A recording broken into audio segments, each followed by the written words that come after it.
Hello, everybody, and welcome to episode 11 of You've Got to Hear This. With me, as always, is Mike Monzita. I'm just a girl in the world. That's all you'll ever be. Greg G-Man Urquhart. Joe, Mike, can you please tell John I said hello? Hello, John. And I'm pleased to be here. Greg says hello, and he's pleased to be here, and I'm also pleased to be here. Thank you, Joe. Good to have you. Greg and I are mortal enemies today because our football teams are playing each other in the playoffs. Greg, a recent fan of the Buffalo Bills, and me, a recent fan of the Kansas City Chiefs. So we, I guess, can't address each other directly in today's episode. Go Bills. Yeah. John, Greg just said go Bills. Okay, good to know. I say go Chiefs. That's where I stand. Greg just said go Chiefs. It's funny that you mentioned that John said that, Joe, because yesterday I stumbled upon a video of John on stage in Buffalo screaming, "Let's go Buffalo." Oh shit! John. I was cheering John, for the city. You are canceled. So essentially, he's either a Bills fan or he was just pandering to the local crowd so they didn't boo him off stage. I was cheering for the city of Buffalo. I am a big fan of the city of Buffalo. I have no allegiance to their sports teams, but I say go Buffalo as a city. I'm rooting for you. When I saw that video, I thought you were cheering for the near extinct mammal. I thought you were a big fan of. Yeah.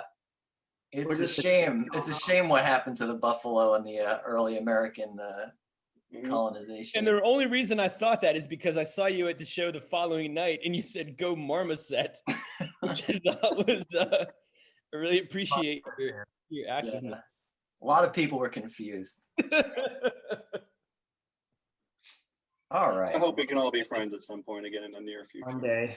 At some point. I guess as soon as the game's over, I guess depending on what happens, unless someone does something really really shady or underhanded, you know. Unless like there's some kind of a Chase Utley type situation or someone does some kind of dirty play that makes us hate the other team. Really just grabs Pat Mahomes by the head and slams him onto the ground. Yeah. Get him reconcussed. Oh man, that was scary, huh? Yeah, I mean, I never want someone to be injured like that, but they did announce, I think, yesterday or Thursday he was going to play. What day is it? Sunday, so Friday maybe. You had to have had your hopes up a little bit at the beginning of the week that he wasn't. Well, you know what? A little bit, because it's like, oh, but then here's the flip side: if they beat them without Mahomes, all the Chiefs fans would be like, "Oh, you didn't play against Mahomes." That's what they sound like. That's what all the Chiefs fans sound like in my head. I live in Kansas. That's how everybody talks here. About everything. Well, I bid your Chiefs a good luck. Well, good luck to your Bills. Let's have a clean fight out there and a good game. Suck a fart. May the best man win. All right. Well, this is I feel like we were ESPN for a minute here. We just needed some very vague generalizations about the game that everybody would already know, and then our ESPN commentary would be complete. If the Chiefs are going to win out there today, they're going to need to score more points. Correct. Well, they're also going to have to leave it all on the field. Yeah, yeah, exactly. Go Marmoset. Defense wins championships. Also, offense and scoring. Everyone's having a great time. If you can see it, you can be it. I think the team at the end of the day with the most points will come out on top. That's right. It is what it is. One of those times where you're really just going to say go sports. Go sports. Football. Go sports. And eat more broccoli. There is no I in team, but there is a me. You know who's a big Bills fan is Wolf Blitzer. Wolf Blitzer, huh? He's from Buffalo. I did not know that. Yeah. You learn something new every day. That's another one. You learn something new every day. Yeah. When you get a wolf on your What are we team, talking there's about? nowhere to go but up. What are we talking about today on You Gotta Hear This? Yeah, let's go. Let's shift into music and away from sports. We've already lost one of we've lost our listener already. Brendan's still on board. He's Okay, all in. This week, we are talking about our favorite female vocalists. So we opted to go with favorite this week rather than best. I don't know how you guys feel, but I do feel there's something about singing that is very subjective. I guess a lot of the things we talk about are subjective, but this one seems a little more difficult to really argue best because, yeah, I feel like it's such a matter of opinion. So favorite female vocalist, that's what we're talking about today. We have not decided who's going to go first, but, you know, we can figure that out as we go. Mm-hmm. Mine's pretty quick. It's pretty short. Yeah, let's have Joe go first. Kick it Mine off. is super fucking long. So Yeah, I feel like if you have a short, whoever thinks they wrote the least amount should probably go first. I feel like it makes I'll go second. I'll go after Joe. Okay, Mike. All right, you can go third. I'll talk fast, but I do want to say we do a little thing where we chat before the show starts and we sort of like a warm up. And I didn't mention this during that, but this is the first episode where I have guessed what all of you are going to pick for favorite female vocalists. So You will not guess mine. I have guessed all of your picks, and I'm feeling like I'm probably going to go 2 for 3. And I'm not going to, obviously not going to tell you who I've guessed until the show's over. Okay. I don't think you got mine. I'd be very surprised if you did, but we'll see. I have an idea for John's. I told Nicole who Mike was going to pick. I'm probably off. Joe's probably going to pick somebody from like North Dakota that has like an EP out or something. I think I may have someone else's pick. I may have the same pick as someone else here. That's in my guesses, I have you and Greg having the same pick. Wow. Me too, possibly. All right. Interesting. So how's that for a teaser? Yeah, let's find out. All right. Insert commercial. Casper mattresses. Delivered to your door. When I do my online banking, I go to. Just kidding, Mike. Just kidding. So, for my guidelines, I wanted to go with not greatest, but my favorite, and I wanted to base it on live performance, being a front woman, someone who is the show. You know what I mean? When you go and see. Damn it, Joe. And I think we might have the same one. What does she do? She's a songwriter, producer, singer, piano player, guitarist. She is the singer of the Yeah Yeah Yeahs. Karen O. Nailed it. Greg, do you have the same one? I do. Wow. Oh no! This is the first time this has ever happened on our award-winning podcast. I thought you two were gonna have the same one, but I guess Jenny Lewis. I thought Joe was gonna do Jenny Lewis. Oh no! And Erykah Badu were my close picks. Erykah Badu and Jenny Lewis was very close on picking them, but then I laid everything out on the table, and Karen O is definitely my pick. She's a singer of the Yeah Yeah Yeahs and native Korean rock and the Fishnets. She was born on November 2nd, 1978 in Busan, South Korea, and then moved to Inglewood, New Jersey. I didn't know she was born in South Korea. Yeah, I didn't either until starting to do It's a pretty big culture shock going from South Korea to Inglewood, New Jersey. Yes. Yeah. That's the second best Inglewood in the country. Yeah. I think Englewood, New Jersey is E-N-G-L-E, not I-N-G, like California. No, California, no, it's E-N-G. Yeah. Is it both E-N-G? Yeah. Okay. Attended Oberlin College, transferred to New York University, Tisch School of the Arts. Yeah is formed in New York City in the year 2000. The name, it comes from New York City vernacular. Yeah. Nailed it. I love that. Their first show was opening for the White Stripes. Her side project is unbelievable. Every song I've heard from her like her solo stuff, is just perfect. I haven't heard. I can't think of a song that she's singing on that I don't like. Is it just her name, or does it have is there a different name for her solo project? The album's called was it Lux Prima, and yeah, I just looked up her name, and then and that's what came up. But yeah, the reason I picked her is I feel that's like the one with Danger Mouse too. Yeah, that one's unbelievable. I just feel like what she brings to the table is, it's the feeling you get at if you went to a basement show near a art school campus, and what she does, she brings that to an arena. Mm-hmm. So that alone is like, I don't know what else you want to do with music. Like, what else do you want to contribute? That's 10 out of 10. Amazing. That's an amazing feeling to contribute and share with people, especially such a large crowd. Her energy is incredible, very colorful. Her fashion, hair, everything about her is just, you can't look away. You got to just watch the whole show. Very original, very free. Vocal inflection is perfect live. I wouldn't say she's the most technical. She can be, especially with her more solo stuff. She's very technically sound, smooth, just sonically great. With the Yeah Yeah Yeahs, it's more gritty, it's more dark, punchy, and it just works so well live. She's just awesomely, authentically weird, and she was just really feels like she comes from another planet, and I love that. Great music videos. Dude, music videos are great.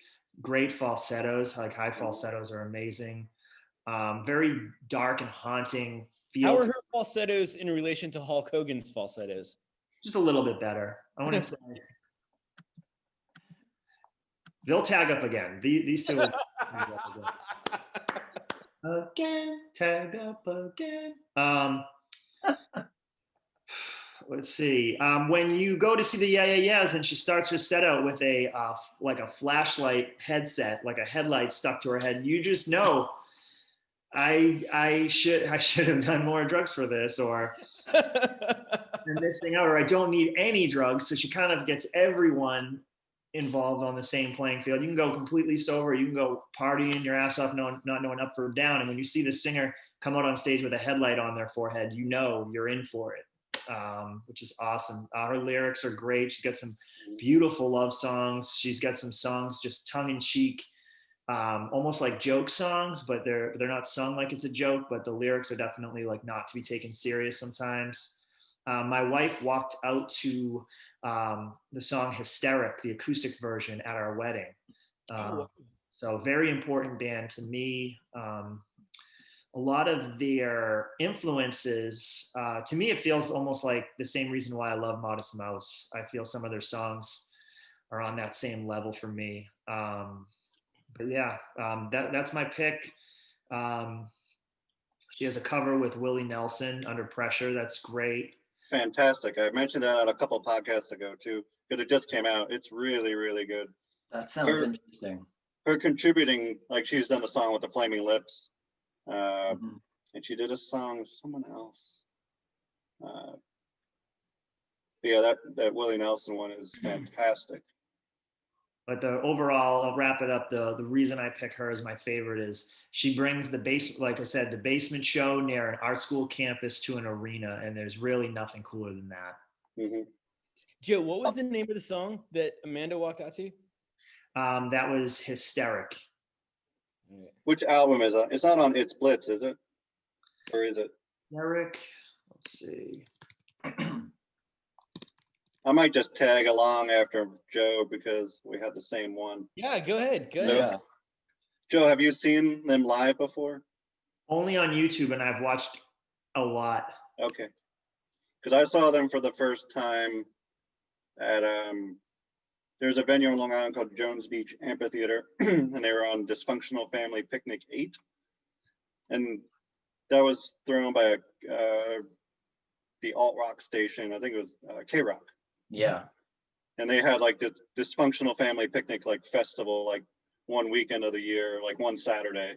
it was like a very early festival days type thing where they would have like the parking lot stages, they'd have the amphitheater stage, and just a handful of bands. And they were playing right before the Strokes, I think. I think it was Cypress Hill, Yeah Yeah Yeahs, and then like the Strokes. And then like the Beastie Boys. That's hard to play after. I'm sorry, the Beastie Boys first, then the Strokes. And I was bummed about that because I was like, why are the Beastie Boys not closing this? But the Strokes were like still up and coming. And they were like hot at that point. But yeah, the Yeah Yeah Yeahs played that. They were on the main stage, and we knew them because of like the hits at the time. And watching her on stage was just unbelievable. Like she had this like the stripes over her eyes, shocking blue colors, everything. And she was like crawling around on stage, still being able to sing and hit all these important parts of the song. And her band was tight. And I was probably 2000 and I think it might have been 2003. So they were still a very young band. Was that around? They had that one song that was really big on the radio. Was that around that time or before it? I think it was right at that because there was Maps. Was it? Maps is the one that. Maps is a great song. What was the song that was big on the radio? Maps.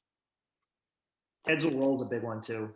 That came out later, I'm pretty sure. Like Heads Will Roll, Gold Lion is a fantastic song. Great song. Great drums in that song. I've always like kept up with them since then, and then I most recently saw them in 2018, I believe. What year are we in? 20? 21? 21 now. Yeah, thank God. So I think it was 2018. They opened for LCD Sound System at the Hollywood Bowl in California. Oh. And that was a fantastic show. Did you go to that? You were there? I did, yeah. I went. Yeah. Wow. Mainly because of LCD Sound System, but yeah. They played 2 nights at the Hollywood Bowl, and the second night, TV on the radio was opening. So I had to decide between TV on the radio or the Yeah Yeah Yeahs. And Yeah Yeah Yeahs took the prize. But so seeing them, like, it had to be at least 15, almost 20 years apart, seeing how they progressed, like a live show. I mean, it was amazing. It was just still the same chaotic stage presence. She doesn't look like fucked up or drunk or no. in any. That's the thing. Like I told my friend Brendan that listens. I told him who my pick was, and he's like, "I remember the Jones Beach show, and like it looks like she was on drugs the whole time." I'm like, "No, that's just how she is. She's a theatrical." Yeah, she looks so sober throughout all of them. She's just really into the music, and she doesn't phone it in, so you can tell she's doing what she wants to do performance-wise. And I think a lot of people that would be doing that normally in music, if they were even close to doing what she's doing, would absolutely be doing it on drugs and probably come up with a lot of the stuff on drugs. But I feel like she doesn't. She's just like a naturally gifted. Knowing her background, like growing up, like not growing up in, but like doing the whole New York City thing and the art school and all, you expect that from somebody like that. Yeah, it's great. Like, she does a thing. For most of the career, like she does it in one of the music videos, I can't remember, but she like hold the microphone over and like slowly lower like down her throat, and it's like, who even wants to do that? It sounds like the worst thing you could ever do, but she does it in such a way that and she'll sing while she's doing it, and it's just such a weird thing. She commands the crowd, like everyone pays attention to her when she's up there. She doesn't move a lot energy-wise until it's like a really dancey song, but she's not exerting energy. I feel like one of the coolest things about her is that she makes it look effortless, and she doesn't have to do a lot, and she can just focus on singing and moving weird and slow, but it still takes up the presence of the whole stage almost. There's the video of her like in the school auditorium, Leather. It's like the Black Leather song, whatever it is. Even that video, like it's a close-up of her face. She's holding the microphone, and all she's moving is her eyes and like singing, and it's the most like captivating. Yeah, her level of acting is 10 out of 10. She's not too hard to look at. I mean, if you're into that kind of thing, she's a very pretty woman. Who you talking about attractive ladies with great bodies? Yeah, sure. It's a quote from a movie. It's a quote from a movie. I know what it is. Oh, jeez. Yeah, so me and Joe, we just broke. You got to hear this history with the same pick. First time. Yeah, as crazy as this is, I don't think I am familiar with any Yeah Yeah Yeah's songs. So is somebody... I'm gonna flood the group text with all their videos. Mike. Oh, yeah. Well, is somebody? What was a good intro? What's a good introduction point? The first song that you brought up when we recorded that episode with John, it was just audio, and I picked Joe Strummer and the Mescaleros. Yeah, that song that you picked, because you like that song so much, I could see you absolutely loving the Yeah Yeah Yeahs. There's definitely a few songs that give me that vibe a little bit, that dark fashion vibe. Where's my entry point? What's the first few? I'm looking up some videos that you could watch. Okay. Sacrilege, dude. That song's amazing. Yeah, how have I never heard Skeletons is great. They have the best end of set song. The song The Maps. You need to watch the Maps video. That's the one when they're all in like a high school auditorium. That's the one I'm talking about, where she's just holding the microphone. It's an up close shot of her face, and her theatrics are just fantastic. She's very well behaved as a kid. She said she was very polite, and you wouldn't assume that seeing her on stage. You think she was like a wild child, crazy person, but she wasn't. So I thought that was pretty cool.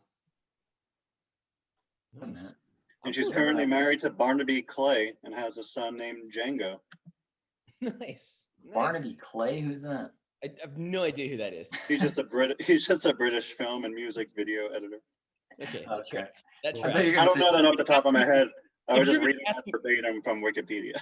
Yeah, if you're going to ask me what the occupation of Barnaby Clay was, not knowing who that was, I would have guessed British film, whatever you said. Yeah. I thought you were going to just say a British guy. Just some British guy. And just to top off, that would be great. And just to top off my segment, I always ask Brendan what his choices are, and he said that his were Jenny Lewis, Sarah Blackwood, which I'm not sure who that is. I don't know who that is. And Janis Joplin. So good choices, Brendan.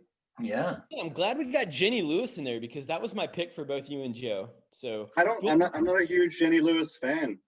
I mean, she's good, but I almost want to say she's in that same category as Phoebe Bridgers.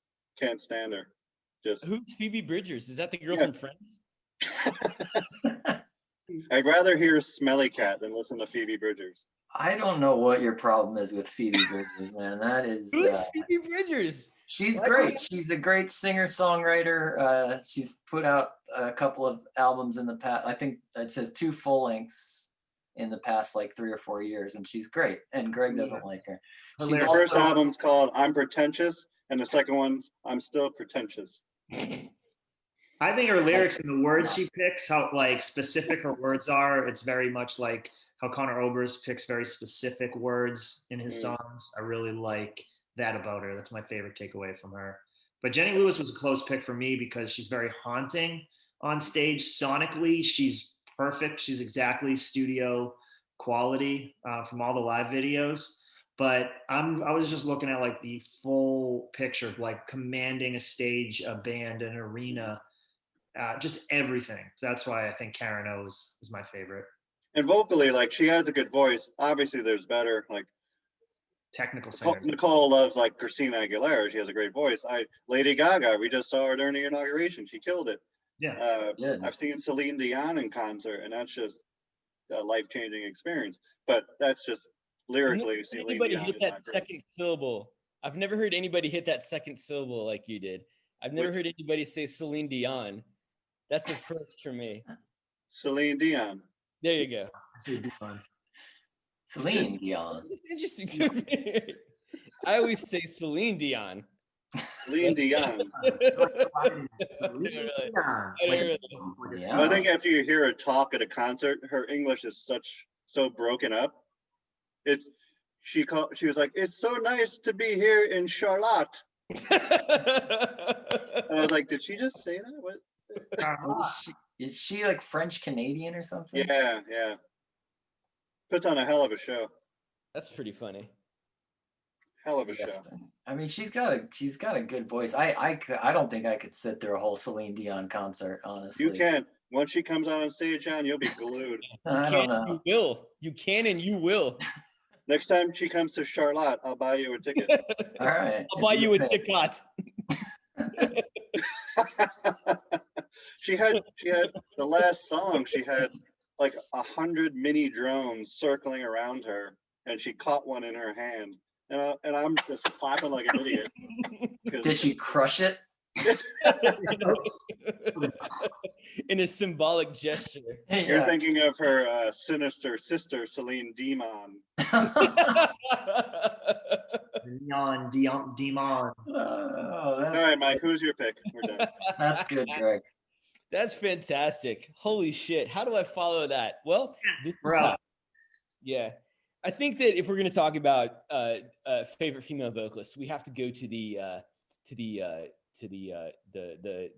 folk alt explosion of the mid 2000s. I'm talking about your Sarah Jaffes, your St. Vincent's, your Florence and the Machines. My pick for favorite female vocalist is from that era. But before I can tell you guys who my pick is, I need to talk to you about the I need to talk to you about the 1984 video game Track and Field 2. Okay, let's do it. I can see where this relates. I need to talk to you about the video game Track and Field 2, Hyper Olympics.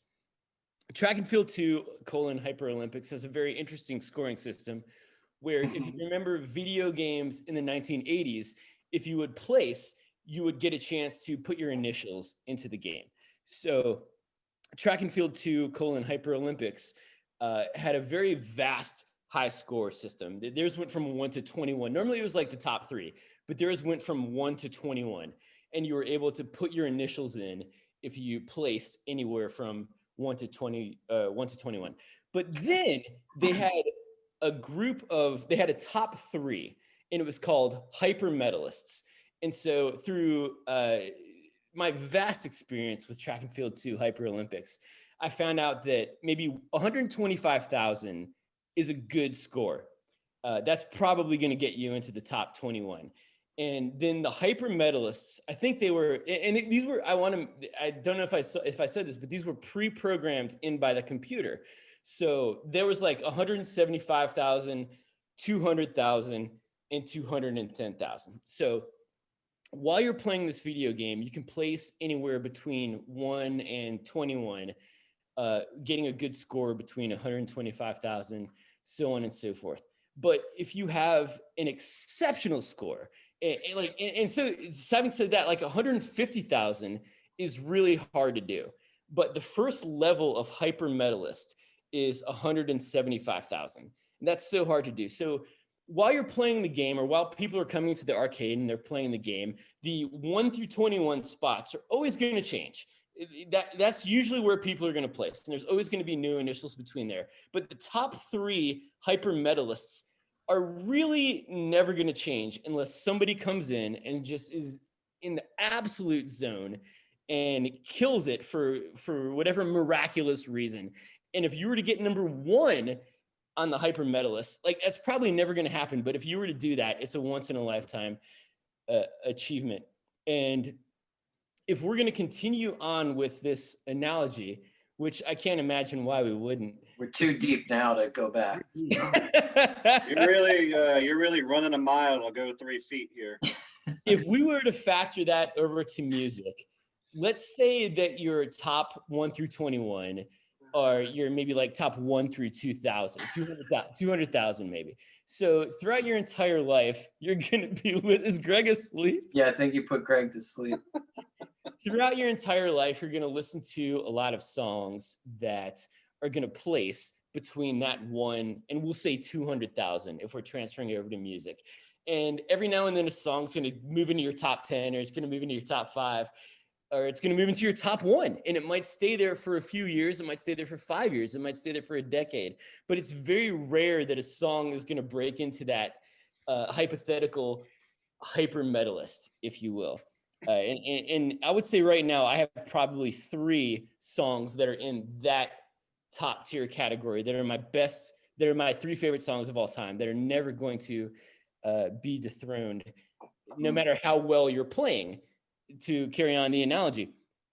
And the last song to break into that top 3 is a song called Santa Monica Dream by a band called Angus and Julia Stone. And it's not really it's a band, but it's a brother and sister duo from Australia. And just on that alone, I feel like Julia Stone deserves a spot in my favorite female vocalists. But because of that, I went on to go, and just to mention, this song is about, like, if you want to, I'm struggling because this is a very emotional topic for me, but like, if you're going to write a song about the moment where you realize a lifelong dream is not going to come to fruition, that's how you get in good with me. That's a great song to me, and that's what this song is about.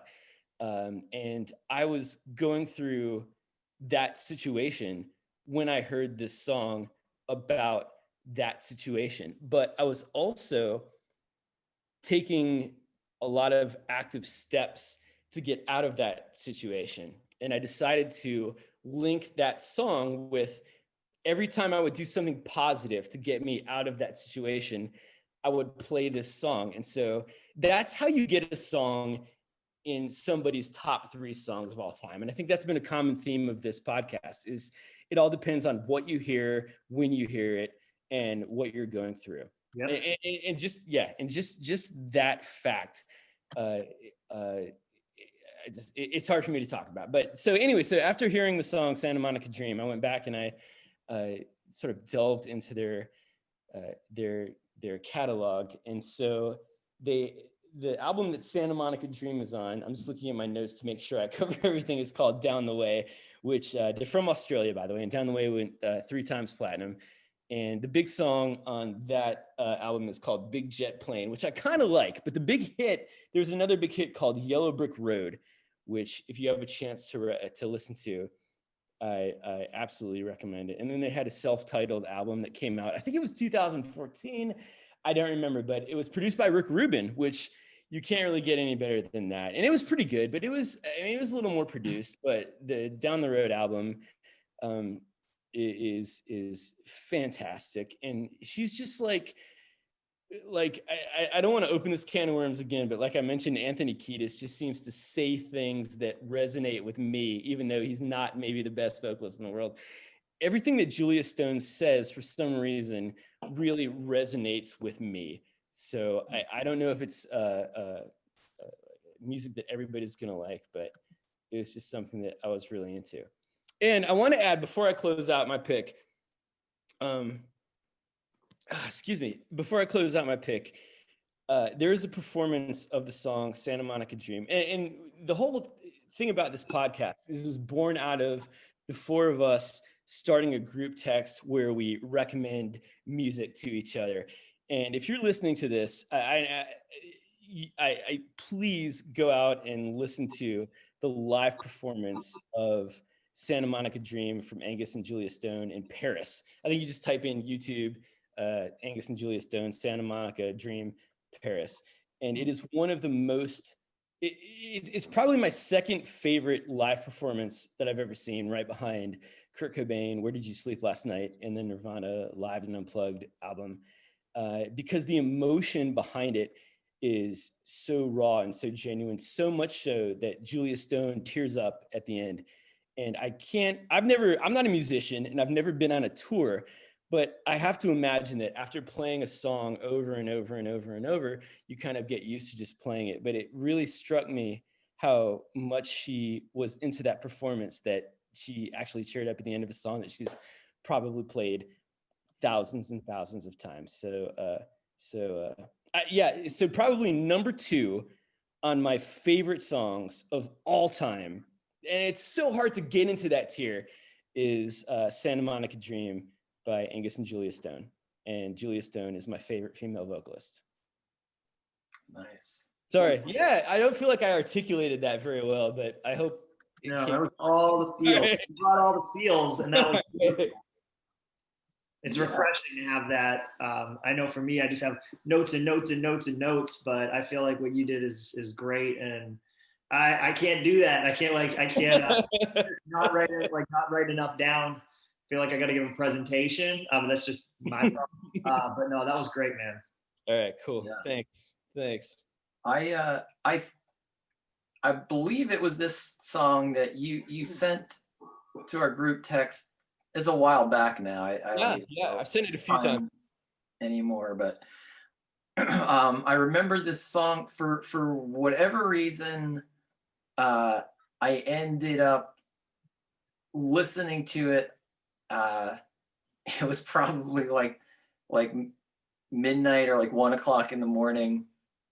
And I was the only one up, and I was having a few drinks, and I put it on, and it was just like heartbreaking in a certain way. It felt like actually the perfect way to listen to the song when I did. It was also really took me back because I'd never even heard of the group or the song or anything. So it's always interesting when you have an experience like that with something completely unfamiliar, and it hits you immediately, and you're like, oh my God, this is amazing. Yeah, I'm glad you liked it. It's probably, it's my number 2 favorite song of all time. You gotta know your number 1 now if you haven't talked about it before. Well, that would be another show. Topic. Favorite song of all time? Yeah, that's our season finale. Oh man. Oh wow. Can we have like a month? Can we do that in like a month from now so we have time? Definitely. Because that's a tough one. I definitely want to do one where it's like favorite guitar tone ever or favorite snare. Can we do favorite snare? Yeah. I don't know, man. I might have to sit that one out. Yeah, me too. This might just be you. It might just be a solo episode. Fine. Favorite snare, Deftones. Best snare sound. Unbelievable. Favorite guitar tone. I don't know, that one I couldn't really answer right off the top of my head, but I got a few kicking around. That stuff to me, like even as a musician, like I know enough about it that I could have a conversation about it, but ultimately my opinion is who cares? I care. Like, and I get why people can be like so into the sounds that musicians get, and like, but it's just something that does not I don't really get into it myself. It's it's like, to me it's like, is the song good? Okay, well, that's all we need to know. Is your answer for guitar tone Edge? No. Favorite guitar tone is probably right now Big Star. Yep. And then if you're talking like distorted guitars, Nirvana obviously is up there. Replacements. I feel like you got to put Jack White in there somewhere, right? Oh, for sure. Unbelievable. That would be Greg's pick. I didn't even know what you nerds are talking about. Or would it? All right, John, who do you got? Who's your leading lady in vocals? My leading lady. My pick for my favorite female vocalist is Joanna Newsom. And I'm not sure how familiar. You're right, Joe?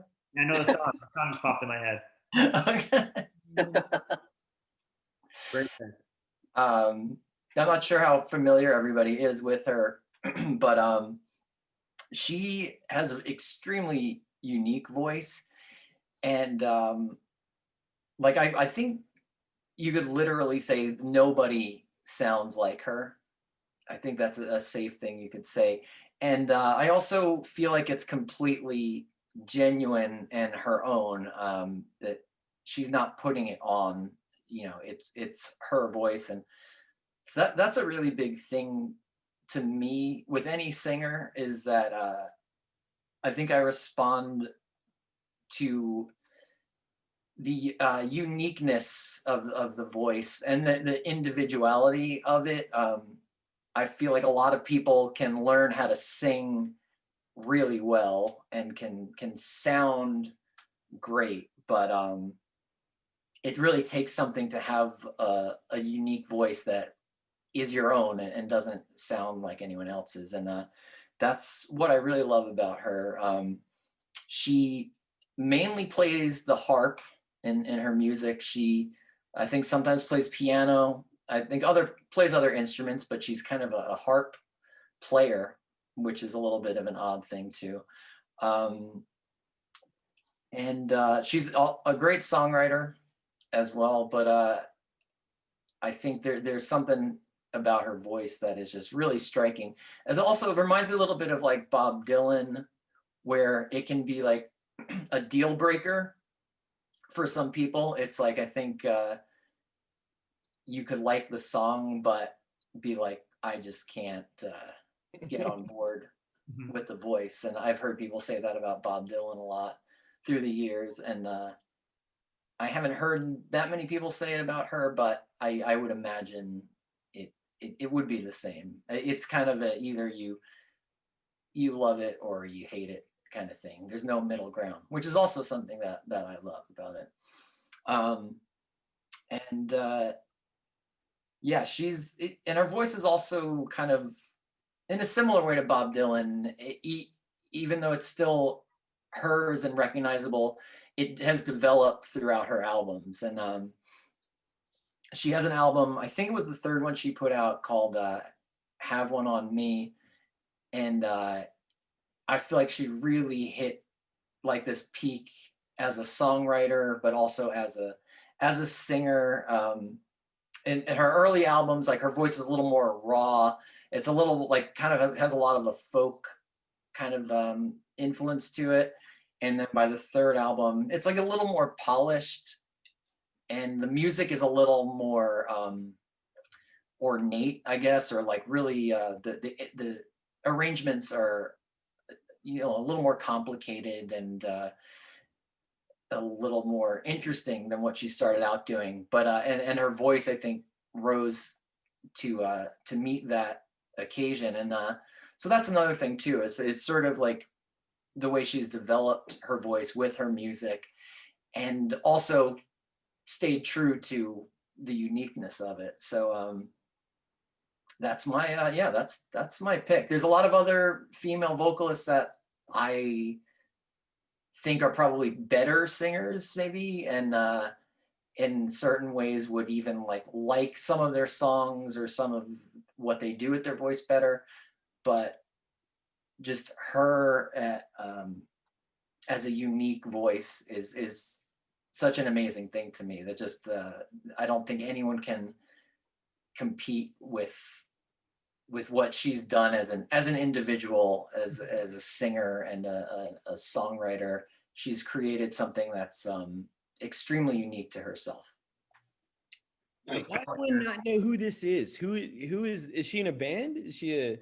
She's just a solo artist. Her albums do have full band on it, but it's just under her own name. Okay, this is another one where I'm going to need you to send me intro level songs. As somebody who's never heard of her, how can I? What is my entry point? I'll have to actually look into that, because she's not on Spotify. Well, you don't have that anyway, right? She probably has something on. There's probably things on YouTube I can send you. But I would personally say her first album is the best entry point. It's called Milk Eyed Mender. And it's, yeah, like I said, it's a little more in the folk, like traditional folky vein, but with like harps and pianos and stuff. But I think that's a good place to start and just like kind of follow her her progression from there. I'll see what I can find on YouTube. She's definitely, I feel like, exists in her own little bubble. Like I could be wrong, but she doesn't seem that connected to any scene or like any other bands or another musical movement. So yeah, she kind of exists in her own little bubble. If you've seen the movie Inherent Vice, I don't know if you've seen that. Not seen that. Thomas Anderson. She has a role in that. He's in Portlandia. She's been in some few episodes of Portlandia. Mhm. But she's also maybe married to Andy Samberg. or at least has been dating him for years. Oh, wow. Okay. Maybe Joe can confirm that with his internet research. It does say maybe married to Andy Samberg right here. Oh, wow. Okay. That's how they worded it? No, haven't found it yet. Let me. Joe No, is the only one of us with internet access. So he's able to Yeah, look he's the only one. This is great, man. I can't wait to. This is exciting because I've never heard of any of these people. Andy You guys have brought up. I'm excited to go. Are they married? Andy Samberg, and he's some English guy. I don't know, have you guys, Joe or Greg, have you listened to much of her music? I don't know how familiar everyone is with her. I've heard of her. I just never went down that.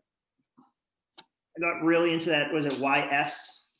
Yeah, that was her second album, YS. Got really into that when I was still living in Salem, when me and Amanda were dating before we were married. And I don't know how I found her. Maybe from my good friend Brian Lally.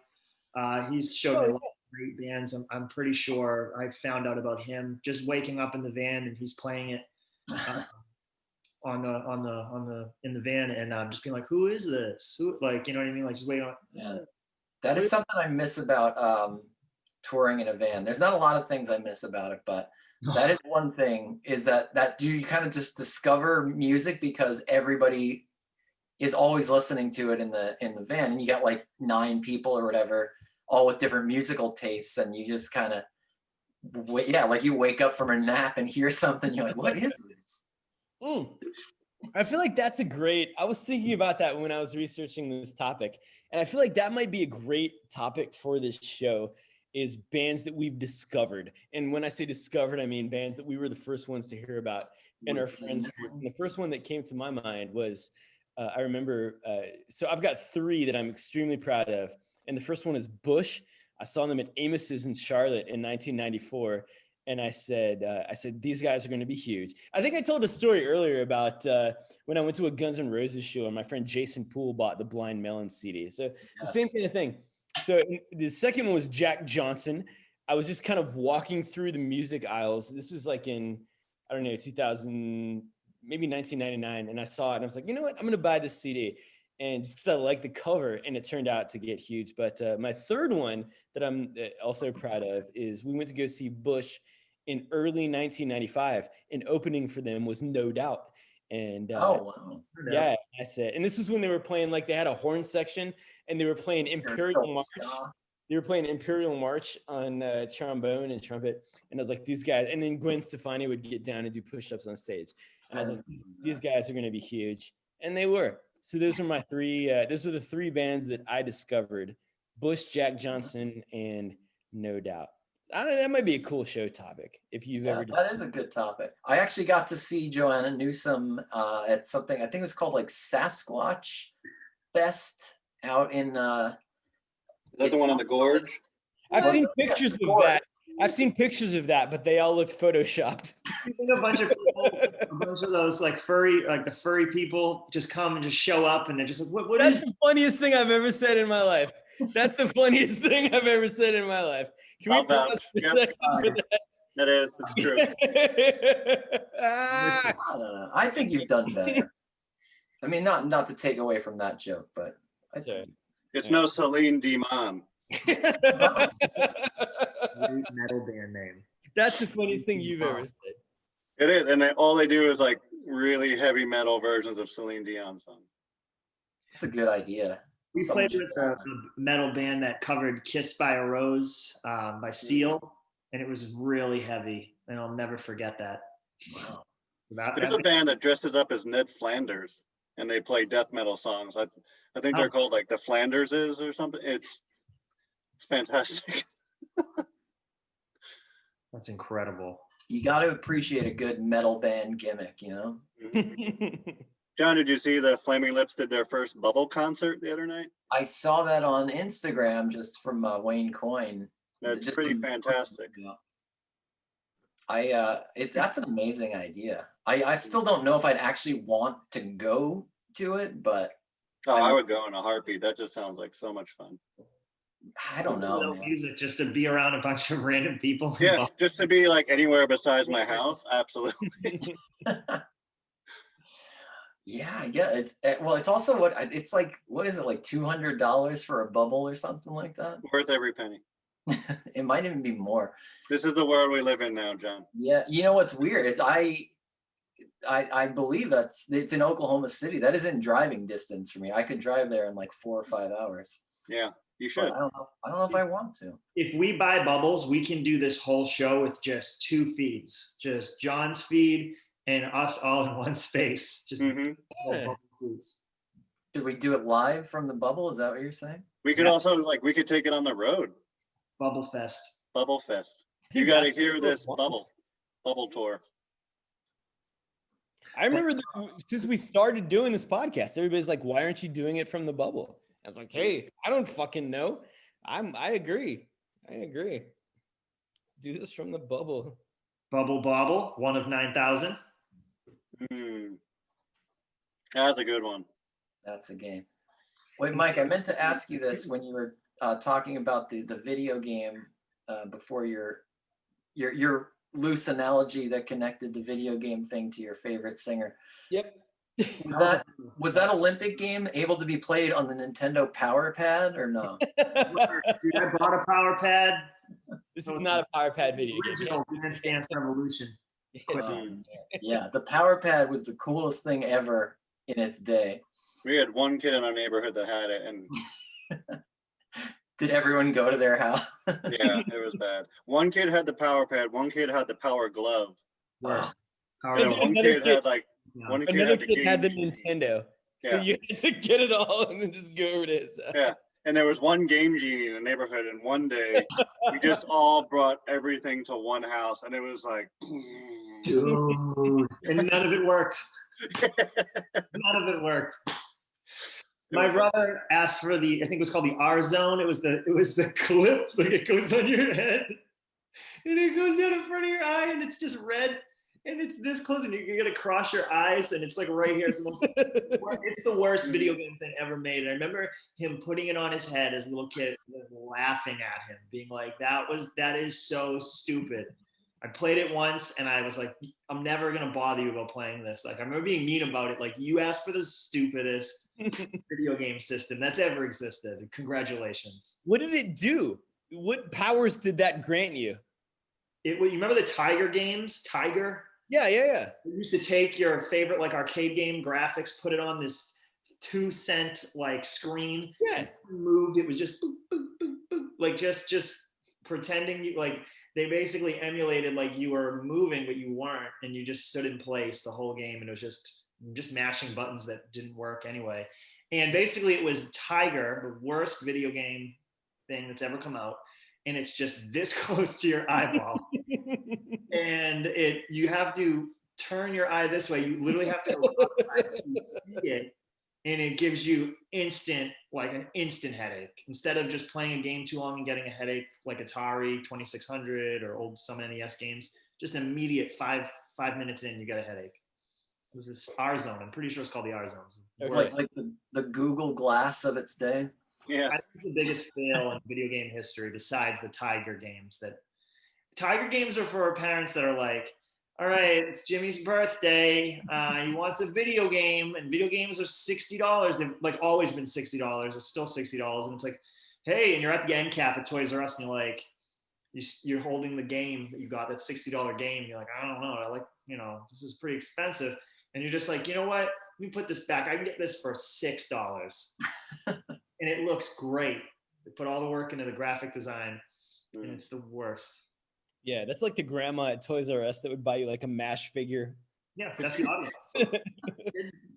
Think of any time you were a kid and you saw one of those Tiger games, you got excited because of how it looked, and then you started playing it, and you're like, fuck this. You're just marketing at its finest. Yeah. That's what we do with this podcast. We have a really awesome logo now, but the content's crap. I think the content's fantastic. I think my track and field analogy was. John, can you change the You got to change our Instagram logo or our Oh. profile picture to the logo. You are right. I did not do that. I did it on our YouTube page, but not I on saw that. Very good. Good call. I got to get on that. All right. Well, you know what I also might do is there's like those 3 guitar notes with the logo. Mhm. Oh, is that it?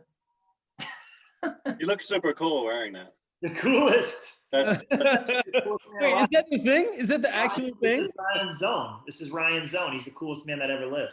He has a T-shirt to go with the. I'm just kidding. I just made that up. But yeah, this is the worst. This is the worst fail in all of video game history, in my opinion, besides the ET. I don't even remember that. That's No, not I don't even know what that is. a thing on my radar. Good. Amazing. what were you gonna do with the guitar Oh. thing? What I was gonna say is I think every week I might do a different 3, like change the notes and the instrument that happens with it, because it's just like bam bam bam or something. And Yeah. then like this week maybe I'll do like a keyboard, just doing like bum bum bum. I could do a melodica one.